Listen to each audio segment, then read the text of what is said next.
Antiviral therapy जिसके मदद से HIV संक्रमण को पूरी तरीके से दबाया जा सकता है, लेकिन यह उसे ठीक नहीं करती है। वायरस मौजूदा दवाओं के लिए इम्यून सिस्टम विकसित करने के लिए अपना स्वरूप बदल सकता है। क्या HIV के उपचार की दिशा में यह रिसर्च काम आ सकती है? चलिए जानते हैं। HIV एड्स यूँ तो लाइलाज बीमारी है, लेकिन नियमित दवाओं और उपचार के जरिए HIV मरीज की सामान्य जिंदगी जी सकते हैं। हालांकि फिलहाल अवेलेबल थेरेपी की मदद से उसी पूरी तरीके से खत्म नहीं किया जा सकता। फिलहाल HIV यानी ह्यूमन इम्यूनो डिफेंसिव वायरस के मरीजों के लिए अमेरिका में एक नई यूनिवर्सिटी से एक अच्छी रिसर्च सामने आई है। HIV के उपचार के लिए यदि इसका टीका लगाने के साथ साथ इम्यूनोथेरेपी का भी इस्तेमाल किया जाए तो दवा का इस्तेमाल करने के बाद भी यह वायरस के खिलाफ मरीज की प्रतिरोधक क्षमता मजबूत बना सकती है।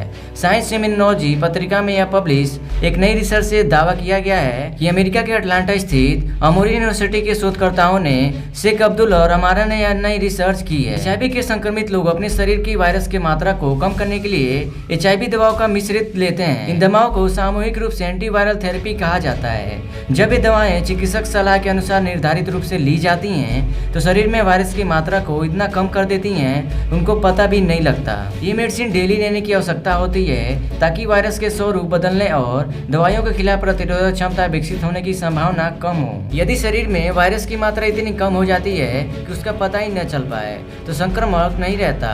पूरी तरह खत्म करने में असमर्थ यह थेरेपी HIV के लिए सबसे प्रभावी एंटीवायरल थेरेपी दवाएं भी वायरस को पूरी तरीके से खत्म करने में असमर्थ हैं। ऐसा इसलिए क्योंकि HIV यानी लिमो उत्तक जैसे शरीर में हिस्सों में छुप जाता है, जहां इम्यून सिस्टम की पहुंच नहीं होती है और उनकी रक्षा नहीं कर सकती।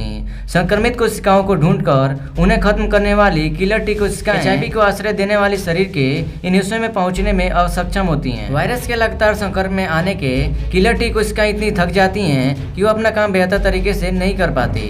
थकी हुई किलर टी कोशिकाओं के कारण PD-1 नामक प्रोटीन इस कोशिकाओं को वायरस को समाप्त करने की गतिविधियों को कम कर देता है। लेकिन जब ये रिसर्च बंदरों पर की गई तो कुछ ऐसा रिजल्ट सामने आया। किलर टी सेल्स की थकावट को दूर करने का एक नया तरीका PD-1 को इन गतिविधियों बाधित करने में रोका है, लेकिन ये वायरस के खिलाफ रोग प्रतिरोधी क्षमता बढ़ाने की प्रतिक्रिया नहीं बढ़ाता। दूसरी ओर HIV का टीका वायरस के खिलाफ रोग प्रतिरोधी क्षमता को हद तक काफी बढ़ा देता है। यह जांच की गई कि इन दोनों रणनीतियों के साथ साथ अपनाकर HIV संक्रमण को नियमित किया जा सके। इन सिलसिलों में HIV ने काफी हद तक मेल खाने वाले HIV के संक्रमित बंदों का एंटीवायरल थेरेपी से उपचार किया गया।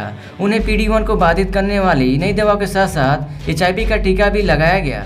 इसके तहत ये पाया गया कि उनके शरीर में उन हिस्सों में वायरस के खिलाफ प्रतिक्रिया शुरू हो गई जहां इम्यून सिस्टम काम नहीं कर पाती।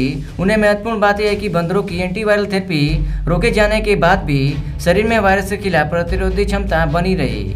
इन बंदरों पर 6 महीने तक नजर रखी गई और इस दौरान मिश्रित उपचार लेने वाला कोई भी बंदर एड्स से पीड़ित नहीं हुआ। फिलहाल अभी 2022 में लगभग 3 करोड़ 80 लाख लोग HIV से पीड़ित हैं। अगर HIV संक्रमित व्यक्ति का उपचार नहीं किया जाए तो इससे प्रतिरक्षा प्रणाली पंगु बन सकती है और HIV के उपचार के साथ साथ सुलभता की समस्या जुड़ी हुई है। वहीं 2017 के एक अध्ययन में पता लगाया गया था कि 35 वर्ष की आयु में HIV से संक्रमित होने वाले व्यक्ति की आजीवन एंटीवायरल थेरेपी की लागत $3,58,380 है और ये बहुत से लोगों के पास दैनिक एंटीवायरल थेरेपी पहुंच नहीं पाती। भले ही एंटीवायरल थेरेपी HIV संक्रमित को पूरी तरीके से दबा सकती है, लेकिन यह उसे ठीक नहीं करती है। हमेशा एक जोखिम होता है कि वायरस मौजूदा दवाओं के प्रतिरोधी क्षमता विकसित करने के लिए अपना स्वरूप बदल सकता है। HIV को शरीर में पूरी तरीके से समाप्त कर देने का दैनिक एंटीवायरल थेरेपी की आवश्यकता को खत्म करने का यह तरीका है, लेकिन जिस रणनीति को अपनाया जा सकता है वह यह है कि संक्रमित कोशिकाओं पर नियंत्रित रखा जाए। एक प्रकार की चिकित्सा पद्धति के इस्तेमाल से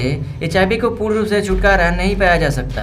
वर्तमान में अन्य दवाओं के मिश्रण का प्रतिरक्षण भी चल रहा है ताकि प्रतिरक्षा प्रणाली को पूरी तरीके से पता लगाया जा सके और इसके इलाज में आने वाली बाधाओं को भी दूर किया जा सके। फिलहाल इस अपडेट को लेके आप क्या सोचते हो नीचे कमेंट सेक्शन में जरूर बताना। आपको ये वीडियो अच्छी लगी हो तो वीडियो को लाइक कर देना और सब्सक्राइब करके उस बगल वाले बेल आइकन को भी ऑन कर लेना।